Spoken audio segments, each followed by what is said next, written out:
What other things do you feel like have stood out to you from being in the mortgage industry for 18 years that maybe on the surface people wouldn't think about?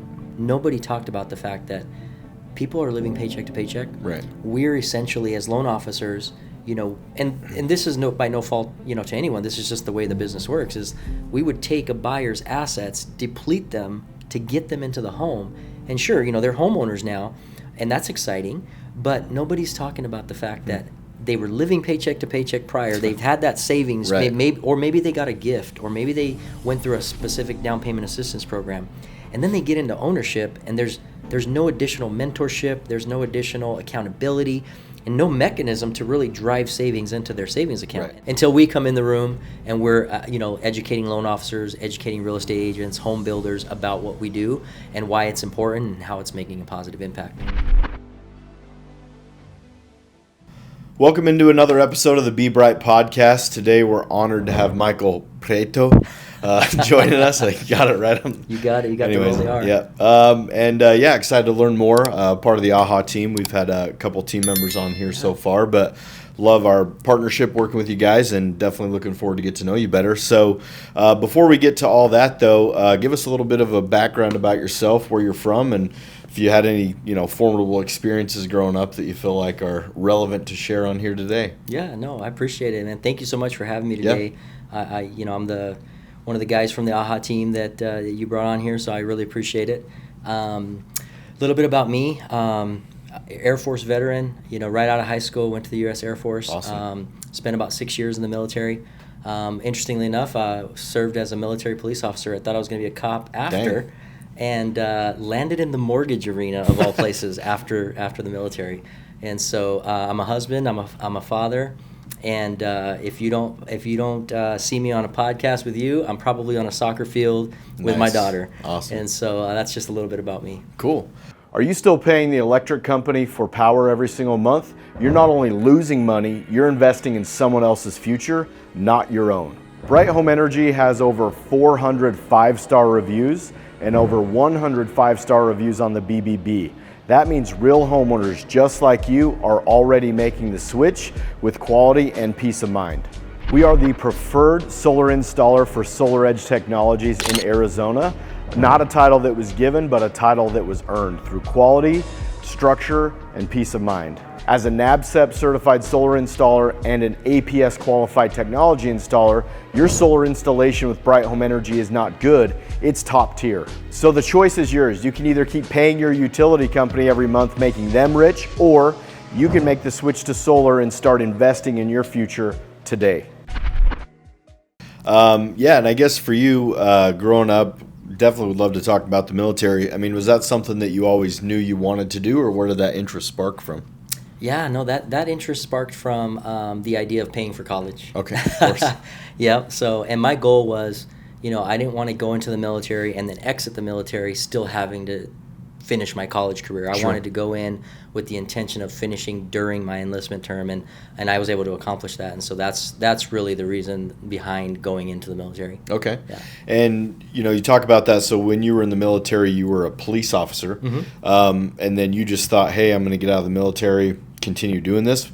Obviously, somewhere along the line, plans changed. Yeah. What happened? What happened was, this is 2006 approximately. Okay. Where back then you had 400 people trying to get on a police force with 2 potential spots open on the force. Okay. Unlike today, right? Today they're begging for people to be cops, right? Yeah, my brother's LAPD, so oh yeah, a little opposite. Yep, exactly. And 2006, I'm like, wow, there's 400 or 500 people applying for the same job. I've got to do something while I try to pursue that. Sure. And so I ended up, being bilingual helped land me a position in the mortgage arena. And interestingly enough, while I was in the military, I also had a part-time job in sales. Okay. And so I kind of had that sales mentality and was able to slide right into the mortgage arena at that point. And that's how I landed in mortgages back in 2006. 2006. So you've been through 2008. That's right. COVID. Yep. The great rise of interest rates the last few years. Man, you've been through a lot. Yeah. Yeah, I mean, that's the thing. I mean, I have a few friends in that space, and, Yeah, just like solar, I think in some ways it's like it's been kind of wild and crazy. But for you, so you get into the space, and it was sort of a means to an end, I guess, at that point. When was the turning point where it went from, hey, this is sort of a means to an end, to where I could hopefully become a police officer or something else, to no, I think, this is working out well enough to maybe I'll just keep doing it. Yeah. It was probably a few years in, making it through that crash, that 2008 crash, being with a company that was able to kind of sustain that. We weren't doing any of the crazy type loans that you were finding back in those years. And so we had a very good customer base, a very good referral source, and kind of the things I learned in that, from that job, building relationships with clients and making it more of a relational type sales pitch as opposed to transactional. Right. Got me to a point where I was really successful. And then I realized, one of the things I realized was I actually kind of like my weekends and holidays that I'm getting off, Sure. Working in this arena. I'm probably not going to get that, going into law enforcement. And so, had a talk with my wife, and we decided, what, I'm going to go ahead and forget the law enforcement idea, and I'm just going to try to go crush it in the mortgage arena, and Right. That's what we did. Awesome. So, part of what I wanted to dissect is obviously, when I think about AHA, I think of like innovation. I think of sort of zigging when people are zagging, and going back to that 2008, I'm interested to hear. So you talk about, and I graduated high school in 2006. I mean, I was 20, like old enough. We always say we're old enough to remember 2008 and everything that happened, like as from a business owner standpoint, but we probably weren't affected as many were, just because of our age. We're still in college. It's like you don't have debt. We weren't buying a house. So it's like you didn't really get hit, but you also, saw family, saw friends, saw people that were like really struggling during that time. But what was it that you think your company that you were with saw, and how did you guys differentiate during a tough time, and how were you able to make it through? Yeah, during that time, we really stuck with kind of the vanilla loan programs. Like we were looking at, and we were still underwriting and doing all the due diligence checks, if you will, Sure. To make sure that these buyers could actually afford the mortgage. Not really not focusing in on the adjustable rate type stuff that was out back then. Right. And that's really what kind of kept us stable, because our referral sources were at the time home builders, and they needed lending, Right. And they needed good fixed rate lending that people that were essentially scared or thinking they couldn't afford, we could get them into homes with an affordable fixed payment. Okay. And but one of the things that I noticed, in my mortgage career was, how many people actually, live paycheck to paycheck. Right. And how that can impact them how can that, impact them negatively after they move into the home, and that kind of stuck with me over my career. Sure. And now that I'm with Attainable Housing, it's really exciting to be able to kind of address that problem. Yeah, that's one thing that even I didn't. I mean, I bought a home a few years ago, and it's like you don't realize not just closing costs to get in there, but then you got to furnish the home, and then it's like you have maintenance, upkeep. The lawn doesn't mow itself, Right. The pool doesn't clean itself, bugs don't stay away from your property. So it's like all these extra things, and that's what I think is so awesome about what you all are doing. Is it's just a really cool way to make it in the name like attainable, housing attainable, but then also with energy independence, and then giving people resources to where they can actually not just, skim by, Right.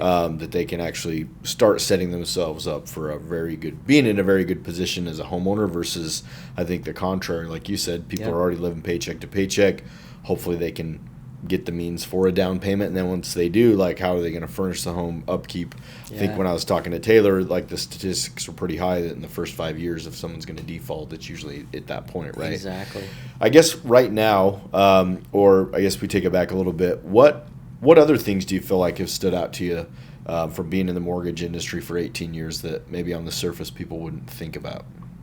Some things that stood out to me over an 18-year career in mortgage was really you kind of touched on it. It's the fact that nobody's talking about, in all those years, nobody talked about the fact that people are living paycheck to paycheck. Right. We're essentially, as loan officers, and this is by no fault, to anyone. This is just the way the business works. Is we would take a buyer's assets, deplete them, to get them into the home.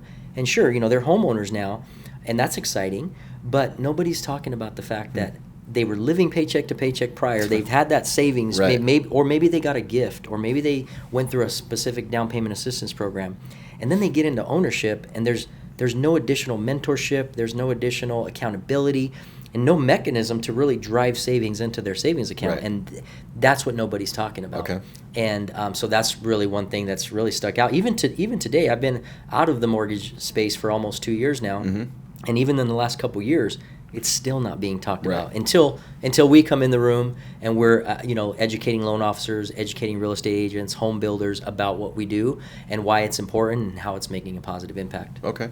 And did you have sort of a specific niche when you were in the mortgage industry? Like, were you focused on specific, like FHA is something we're obviously going to talk on. Was that something you focused on specifically, or was it pretty much just having as many tools at your disposal as possible? Yeah, we had a full gamut of tools in the tool belt. We had VA financing, conventional financing, of course FHA financing. We even had some portfolio kind of in-house financing options Sure. as well, and so that was really cool and unique. But there wasn't any specific program that I would necessarily navigate to. Okay. But I would say 14, 15 years out of my 18-year career, it was in the kind of affordable lending, first-time home buyer arena, serving the underserved communities Gotcha. across the country. Sure. And so that's always kind of tugged at my heartstrings a little bit because there's people that are underserved that quite frankly they can get a home, but there's assistance programs out there that maybe they make literally $5, $10, $20 over the income limits, and that completely knocks them out of being right. able to get that assistance. And Okay. so being able to do what we do now and reach those types of buyers too, that's just one subset. I mean, of course, our program works with so many other types of borrowers, but in lending, we would do, whether it was first time, whether it was a veteran, whether it was a conventional buyer that had a bunch of money down and really savvy, credit savvy, Right. and we were doing those big loans as well. So I navigated across all those channels. Cool. And so you were in the mortgage industry, obviously being successful at that. Where did sort of the moment come where maybe you heard about this, attainable housing? Like, walk me through that story. I feel like Stetson and Taylor haven't really that much of the beginnings of it, right? And Yeah. I'd love to hear from your perspective of, how did it come to you? What made you kind of pivot, and where do you see things as of the last few years? Yeah. So Taylor came to me with the founder of Hoper, Jaron Dover, and they essentially recruited me out of the mortgage arena. They said, Okay. "Look, we've seen what you've done in the mortgage space. This is what we're trying to accomplish." And I immediately gravitated toward the idea, like, wow, because of what I said earlier, right? All these years, I felt like my hands were handcuffed because I'm getting people into these loans with no way to kind of stimulate their savings, Sure. and knowing that I'm depleting their assets to Right. get them into this. So when they brought me this program, they said, "Look, this is what we're trying to accomplish. This is what we think we can do. The lenders that we think we can reach." I immediately was like, you know what, this is going to be a game changer program. And that's what really got me out of the mortgage space, was let me use the experience I have with loan officers and underwriters and compliance teams Right. and mortgage companies to be able to go back to them now at a national level across multiple lenders and say, this is why this program is important, this is what we're addressing. And it's super exciting to be able to say, like, we've gotten over 80 lenders across the nation rocking and rolling with this program, and that's really exciting. Yeah. And, I've started businesses from ground zero. I mean, what's that been like? Just, you got an idea, you have an innovation, you have like a niche, you have the knowledge, but it's like none of that causes success. None of that just formulates together. Like, you have to go out there, put it all together, and continue to grind day in, day out. Like, how has that process been, building a business and almost a new concept that has been definitely underutilized from the ground up? Yeah, that was, it was interesting, specifically at the beginning of last year, because we had this tall order of trying to capture all these lenders, right? Okay. And so, to your point, I did have to kind of put together a mechanism that would be essentially a presentation of sorts, right? Having my experience to go into these lenders and say, look, this is what this is where we believe you could capture some more business, and not only capture more business, but capture it in a way that's stimulating savings for the clients. Okay. And so what I understood was like, I've got to do this at scale. I've got to get to as many lenders as I can and spread the word as fast as I can. Sure. Because what's going to happen is I'm going to reach, 10, 20 lenders, and maybe one or two of those will pop and actually call me back and get to a point where I can have some serious conversations about how this can impact them from a production standpoint, but also their buyers from a loan performance standpoint. Right. And then once I started to kind of knock the dominoes down a little bit, it was like, okay, more and more lender meetings, more and more discussions. And then it got to a point where they started to call me back, and it was like, hey, we heard about this program being launched at this lender. Right.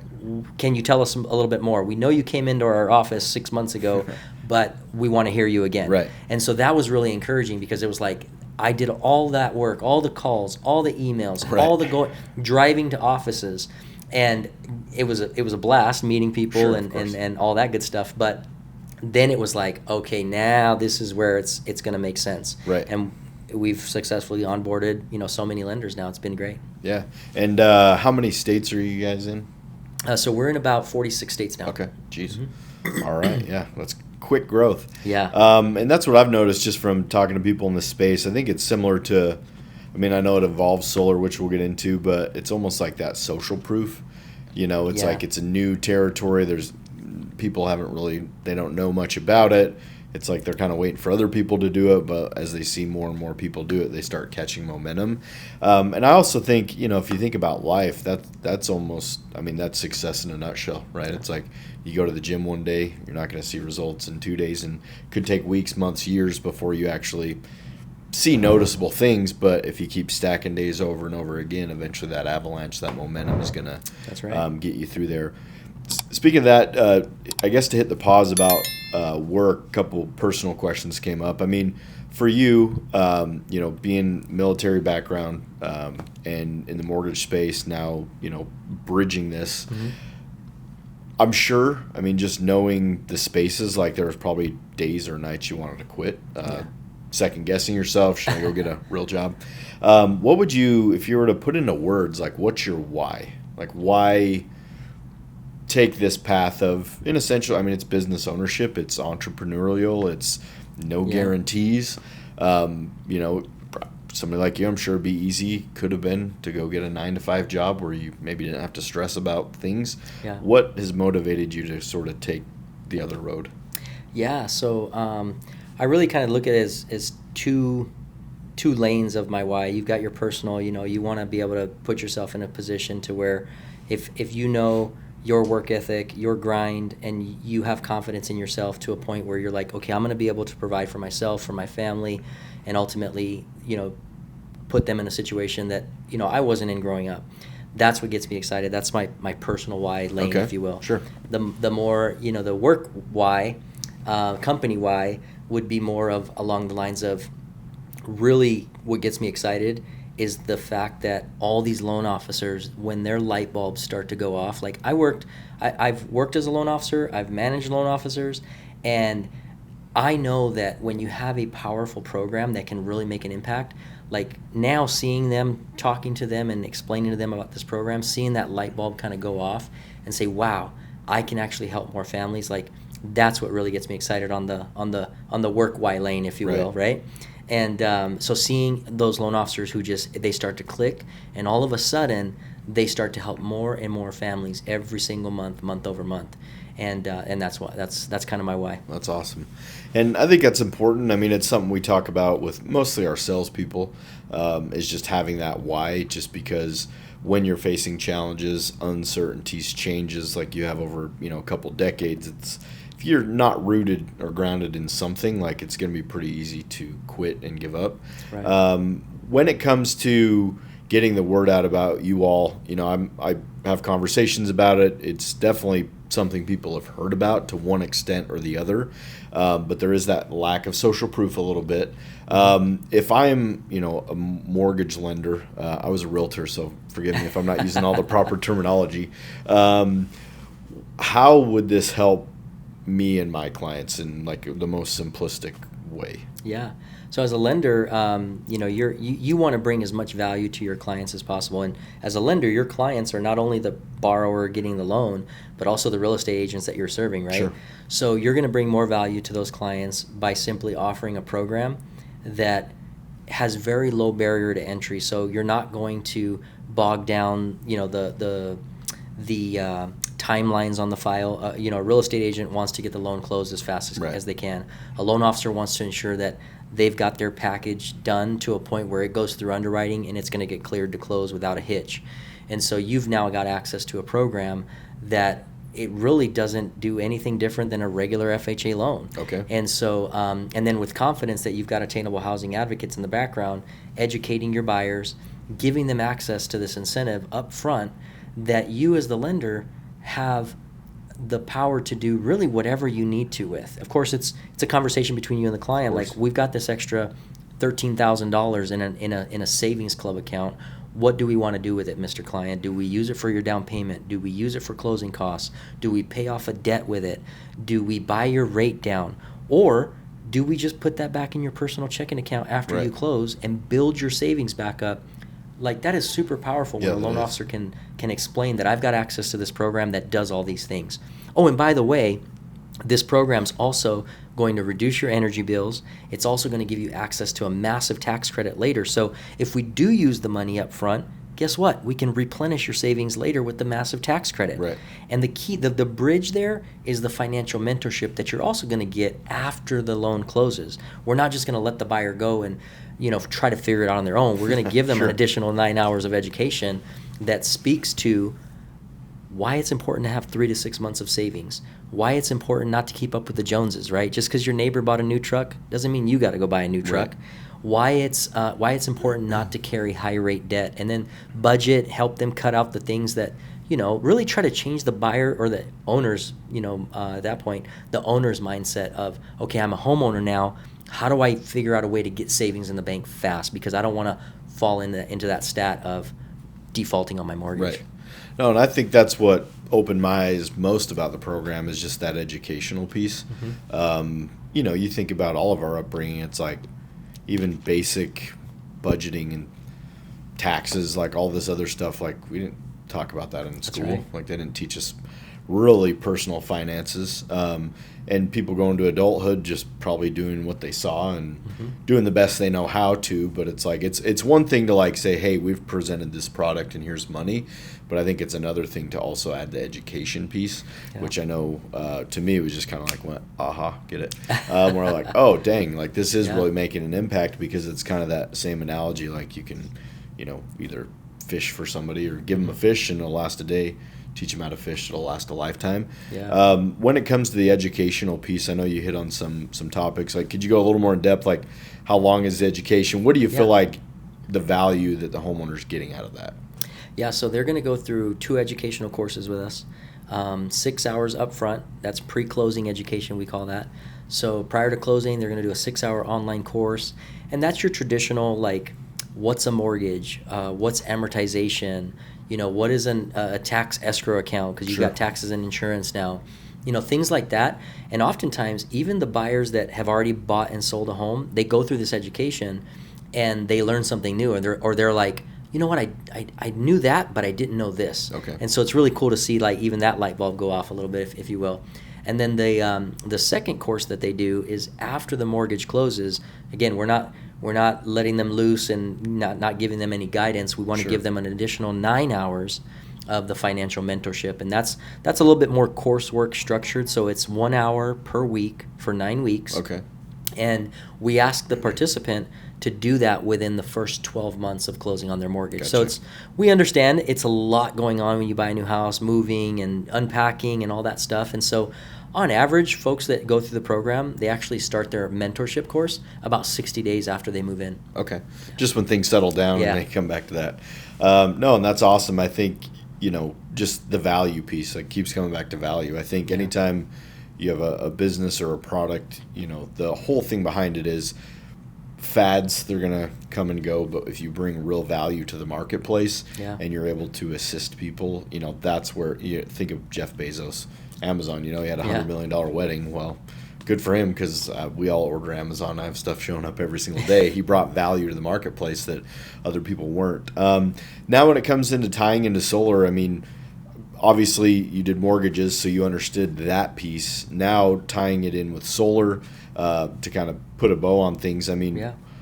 thoughts on the solar industry? I mean, obviously Yeah. is it somewhat, did you know much about the solar industry before getting with AHA? And Not much. how do you feel like that pairs with the program? Yeah. I think it pairs, perfectly well with the program, because, we leverage that specific policy in FHA's handbook called the Solar and Wind Technology Policy. And what that does, it allows a lender to finance the cost of a solar system right into their first lien mortgage, right? And so, it's a lot different than the traditional solar arena. And as I talk with realtors, we do realtor lunch and learns, Sure. All the time. And Solar's a trigger word. Yeah, I was going to say that. When I say solar, their guard goes up. Right. But when they understand how this program is a lot different, Yeah. because when their guard goes up, it's because they're dealing with a transaction where somebody sold the buyer or the homeowner a very high cost system, financed it with secondary financing. There's a second lien. Right. There's UCC filings against the home, and that becomes problematic when you're trying to do a real estate transaction later, unless somebody just wants to pay off the loan. And that's not usually the case. Right. So with our program, it eliminates all of that. So we've essentially, circumvented the sales force of the local, solar installers. Right. And we're now we're able to get the buyer direct connection with an installer in their market, with HOPR approved pricing, and a lender that's essentially, one of the many lenders. They just get it financed right into their loan. And then that's when the education and incentives really become even more valuable, because of course they're going to reduce their energy through solar, or their energy costs, but they're also going to be educated. And one thing I do like to throw out in the lunch and learns, or even, I met with 40 loan officers this morning, and I asked them, I said, raise your hand if you've gotten a letter from your electricity company that says, great news, your rates are going down. Never do I get a hand raised, right? In fact, I just got a letter from my company, SRP, about 2 months ago that said, we're raising your rates. And I'm like, wow. But, that's where it really starts to sink in. It's like, this is super powerful. Like, those rates are going to continue to go up. If we can kind of hedge that and give the buyer some education with some good resources, and hopefully change their mindset on, well, I'm saving money now. What should I do with those savings? Not blow it on a vacation. Let me at least have a cushion to fall back on. Yeah, and because I was a realtor for a little bit, I'm a statistic, no longer a realtor, but I always thought at some point I would love to find a way to kind of bridge the gap between the solar industry and the real estate industry. Yeah. And I feel like this is such a good bridge for that. We're partnered with AJF Home Inspections, and we give presentations to realtors, title companies, lenders about solar, and there's usually 3 to 4 common questions that were asked, and it is always, I'd say 95% of the time, it's always around transferability. Yeah. That's the biggest thing, because somebody could buy a system cash. That's the best way to do it, Right. Or they lease it, or they finance it, and every lender, finance company has different rules and things and hoops, and then it's like they also say one thing. We had a customer that clearly in there it's transferable, but by the time it went to coming to sell the home, they felt like the finance company from the solar was basically putting pressure on the new owner to pay it off before they would, Wow. Can't really prove that, but they weren't making it easy, and so it just caused a whole riff and huge problem. That's what I think is so genius about the program, is it's already just built in with the first lien. That's right. It's built into the mortgage, and when it's time to sell the home, it just goes with it. Exactly. And, as we've talked with appraisers across the country, oftentimes, if it's an owned free and clear system, there's no lien, there's going to be some value provided to that, right? And so that's really powerful when you can go to a client and say, hey, look, this is also going to add a little bit of value to your home. And we typically in presentations, we will equate that to that of like a swimming pool, right? A buyer gets a home, in year 1 they put a $50,000 swimming pool in. Right. Well, in year 3 they go to sell. They're not going to get $50,000 for dollar for that pool. They're going to get some value, but not all. And that's kind of how the free and clear solar system works. And so, I love that the merging of the two. It's a really powerful way to, and we may be a little bit ahead of our time in a sense, because as we've talked with compliance and chief compliance officers and underwriters at these national lenders, it would be interesting to see if in a few years, because utility rates continue to rise, right, it would be interesting to see if lenders start to consider the cost of energy as part of a mortgage qualification, if you will. Sure. Can you imagine, like, 100%. and that's a real thing, because you get a buyer into a home, they don't, to your point from earlier, there's going to be expenses, there's going to be different things that come up. Well, what about that $300, $400, $500 utility bill that they weren't anticipating because they were living in a smaller house, they were living in an apartment, paying a fraction in utilities, and now they've got a bigger house, and rates continue to rise, and it's the hot summer in Arizona, or quite frankly, any area of the 45 states we cover, right? And now they're faced with this monthly liability, and it's insane. Yeah, it is crazy, because I live in SRP too, and I have solar, but you get the thing in the mail where rates are going up. APS just announced a 14% rate increase, which is huge. Like, that's the biggest one I think that they've come on record with in a while. They find ways to inflate it every year, especially since COVID, but one of the prior conversations I was having earlier today is, there is a world where at some point, utility costs are maybe not quite as much as a mortgage, but I mean, it's easily like an auto loan. Yeah, 100%. Yeah, more than people's car loans. I mean, yeah. I have clients whose summer bills are $500, $600, $700, and there's 2 people in the home, and it's whatever, and it's just, man, that's crazy. Let alone having kids who don't turn anything off and exactly are sweating to death in there. So yeah, it's a really weird thing to think about, but I think that's like you said, maybe a little ahead of the curve, but better to be there than behind the curve. Yeah, exactly. And I guess for you, with your thoughts on the program, I mean, what do you see the value continuing to be, even as solar evolves and changes? I think you guys are positioned nicely, but what are your guys' thoughts and feelings on this program moving forward and the long-term sustainability of it? Yeah, I think to your point about being ahead of the curve a little bit, right, is I think because we're in that position, it's just a matter of time before at some point, if that does shift, we're already prepared for it, because we're building it into their mortgage, and if you're qualified for the mortgage payment, you're going to be just fine. Right. And I could see lenders being super excited about the fact that this is already kind of plugged into their systems, if you will. Yeah. And so that's really where I see us continuing to grow with more and more lender partnerships across the country, because there's still so many lenders we haven't touched.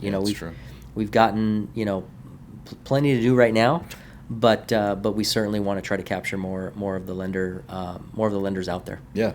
No, I think it's a unique way to bring value to the marketplace, and that's the thing is, like, think of how many people you're serving.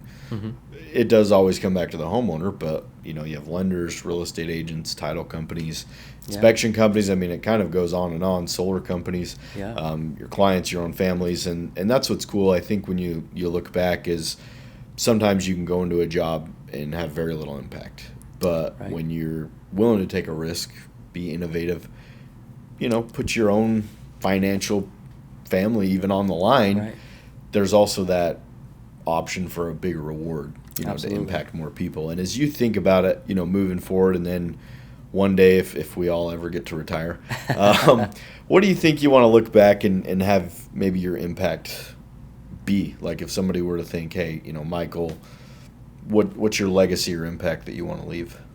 Wow, that's a great question. I would think that it would be something of, that guy really cared about his family. He really cared about the people that he worked with, and he was one that surrounded himself with folks in the room that would never say something negative about him, and he really thrived in that environment, and cared a lot about not only the people that he worked with, but the people that he worked for, like the lenders and the real estate agents and the home builders, because it's really, again, going back to my why, right? Like, I want to make sure that they are also taken care of too, and this is a great way to help them. Yeah, and I think you're spot on and all that. Like, one of our core values is reputation over revenue.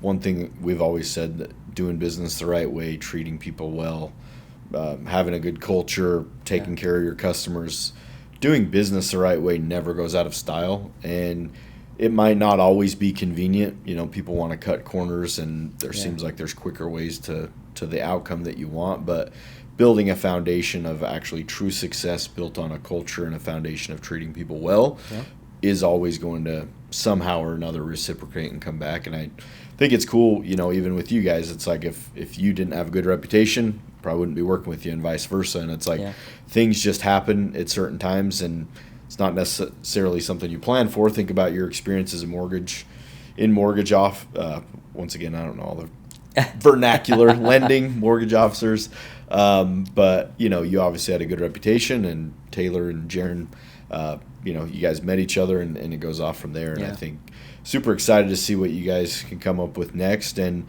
I guess lastly, who knows? It's technology. Maybe in 5 or 10 years, this podcast will never be seen ever down the road. Man. Or it could last for 100 years. But let's say 50 years down the road, maybe you have a grandkid and they're watching this. What do you want them to know or think of you? Oh, gosh. This is off the cuff. It's a wild question. That is a wild question. I'll probably stick with, keeping it along the lines of from a business standpoint.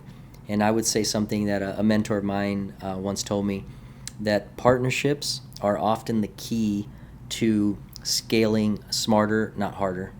And so a great partnership like what we have with you and the partnerships that we have with lenders across the country, that's really what it has been about. I've taken that statement and really applied it to what we've done here at AHA in the past couple of years. And so I think in 50 years, if you could take that away, I think it'll make you be successful in whatever you do. That's awesome. Yeah, marriage, family, business, that's right. All that. Well, thanks again for coming on, man. Love to have you. I know I hit you with a few unexpected, but that's what always makes it fun, is never know what way this is going to go. That's right. If people are looking to find you on the socials, if you want to give them your LinkedIn, I don't know if you Instagram, TikTok, whatever you do. Really the LinkedIn is the biggest one for me. So you'll find me by my name, Michael Prieto. Yep, we got to roll the R, or Prieto if you can't roll the R's. There you go. And then, or just reach me directly at my phone, 602-400-6433. Happy to walk you through any questions on the program or what we're doing at AHA anytime. Yeah, and thank you all again for hopping on to another episode of the Be Bright podcast. Love just getting to know more about AHA and what their mission is, making housing attainable. And I think as you look long-term, being able to bring value to a lot of different people, and that's what they're all about. So make sure you like, subscribe this, share this with people that you love, get the word out, and we look forward to you on the next episode coming your way. Thanks, man.